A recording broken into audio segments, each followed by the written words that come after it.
नमस्कार। आज हम एक बहुत ही आप कह सकते हैं विशेष पुस्तक के खास अध्याय पर बात करेंगे। डॉक्टर प्रणव पंड्या की पुस्तक है महाशक्ति की लोक यात्रा। जी, और ये पुस्तक वंदनीय माता जी भगवती देवी शर्मा जी के जीवन पर आधारित है, जो गायत्री परिवार की संस्थापिका है। बिल्कुल। और हम जिस अध्याय की बात कर रहे हैं वो है बाल्यकाल की लीला प्रसंग।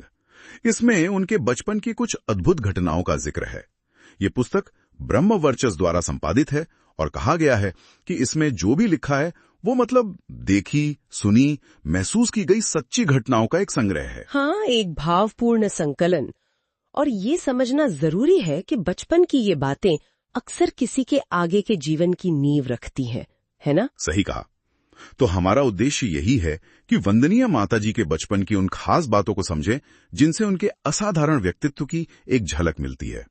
चलिए शुरू करते हैं फिर। जी जरूर। तो इस अध्याय में हम देखेंगे कि उनके बचपन में दिव्यता और एक तरह की सहजता या कहें सामान्यता का कैसा मेल था। पुस्तक में जिक्र है कि बचपन में घर पड़ोस के लोग उन्हें प्यार से लाली बुलाते थे, और ये नाम वैसे ब्रज क्षेत्र में राधा रानी के लिए भी इस्तेमाल होता है। अच्छा, ये तो दिलचस्प बात है। एक तरह का संकेत शायद। हाँ, हो सकता है। बताया गया है कि उनका रंग रूप तो साधारण था, पर उनमें एक अजीब सा आकर्षण था। मतलब जो भी मिलता था खिंच जाता था। और स्वभाव कैसा था? शरारती बच्चों जैसी बिल्कुल नहीं, शांत भोली भाली सी। और उनके पिता जसवंत राव जी, उनका उन पर बहुत स्नेह था, बहुत ज्यादा।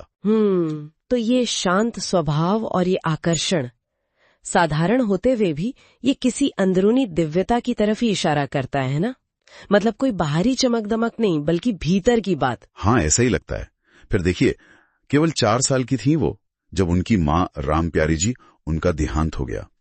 ये तो बहुत ही दुखद घटना थी। 4 साल की उम्र में बहुत कठिन समय रहा होगा। हाँ, वो रोई भी, लेकिन कमाल की बात यह है, जैसा पुस्तक बताती है, कि इस मुश्किल घड़ी में भी उनकी चेतना जैसे जागी हुई थी। मतलब ये कि वो कभी कभी अपने से बड़े भाई बहनों को ही सांत्वना देने लगती थी। आप सोचिए, 4 साल का बच्चा। सच में ये तो बहुत ही आश्चर्यजनक है। इतनी कम उम्र में ऐसी समझदारी, दूसरों को संभालना, ये साधारण तो नहीं है। बिल्कुल नहीं। ये उनके अंदर की असाधारण शक्ति को ही दिखाता है। पुस्तक में इसे उनकी सहज आंतरिक शक्ति ही बताया गया है। और इसी से जुड़ी एक और बात है, उनके गंभीर चिंतन की। वो अक्सर अकेले में बैठ जाती थी, शांत, पालथी मारकर। अच्छा, खेलती नहीं थी? खेलती भी होंगी, पर यह भी एक पहलू था। एक बार उनके बड़े भाई दीनदयाल जी ने पूछ ही लिया, क्यों रे लाली, ऐसे शांत क्यों बैठी रहती है? बच्चों की तरह खेलती क्यों नहीं?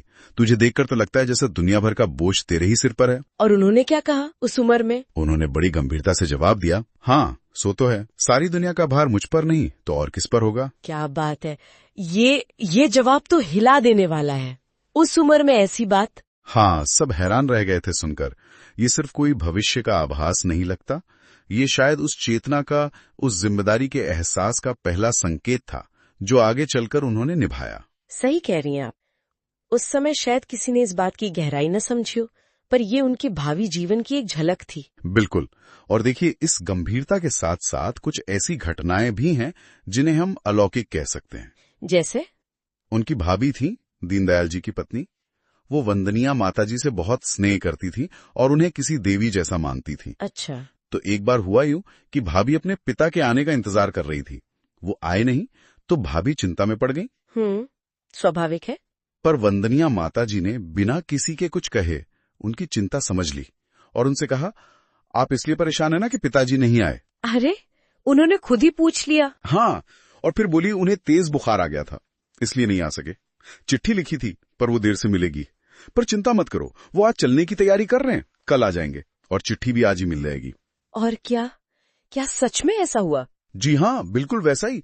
उसी दिन चिट्ठी आई और अगले दिन उनके पिता आ गए और उन्होंने भी वही बताया, तेज बुखार था इसलिए नहीं आ पाए थे। ये तो कमाल है। ये साधारण अंतर्ज्ञान नहीं है, ये तो भविष्य को बिल्कुल साफ साफ देख लेने जैसा है। हाँ, पुस्तक इसे उनकी दैवी शक्ति का ही प्रमाण मानती है। भावी का विश्वास तो और पक्का हो गया इसके बाद। होना ही था।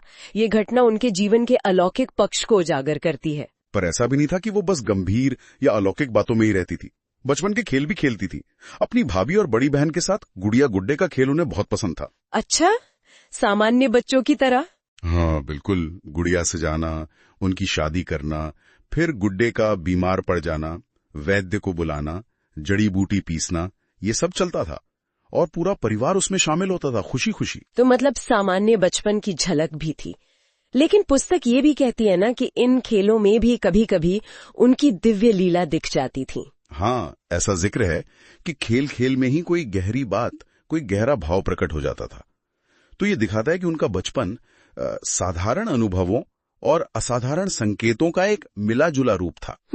तो कुल मिलाकर हमने इस अध्याय से देखा कि वंदनिया माताजी के बचपन में ही उनके शांत स्वभाव, छोटी उम्र में परिपक्वता, भविष्य के बड़े दायित्वों का एक अनकहा सा एहसास और अलौकिक क्षमता के साफ संकेत मौजूद थे। जी, ऐसा लगता है जैसे ये सब अनुभव उनके उस महान जीवन की तैयारी कर रहे थे, जिसकी भूमिका उन्हें आगे निभानी थी। बिल्कुल, ये उनके असाधारण जीवन की जैसे प्रस्तावना थी। और ये बात एक महत्वपूर्ण सवाल भी खड़ा करती है ना, कि बचपन की ये जो खास अनुभूतियां थीं, ये जो सहज ज्ञान था, इसने आगे चलकर उनके जीवन को, उनके इतने बड़े कार्यों को और जो उनकी पहचान बनी महाशक्ति के रूप में, उसे कैसे गढ़ा होगा। हाँ, ये सोचने वाली बात है कि कैसे ये बचपन की नींव उनके उस विशाल व्यक्तित्व का आधार बनी जिसने लाखों लोगों को रास्ता दिखाया। इस पर वाकई विचार करना चाहिए। जरूर, ये एक गहरा चिंतन का विषय है। तो आज की ये चर्चा यहीं समाप्त करते हैं। अधिक जानकारी के लिए श्रोतागण गायत्री परिवार की वेबसाइट www.awgp.org और YouTube चैनल शांति कुंज वीडियो पर जा सकते हैं या अपने नजदीकी गायत्री परिवार केंद्र से संपर्क कर सकते हैं। सादर धन्यवाद। धन्यवाद।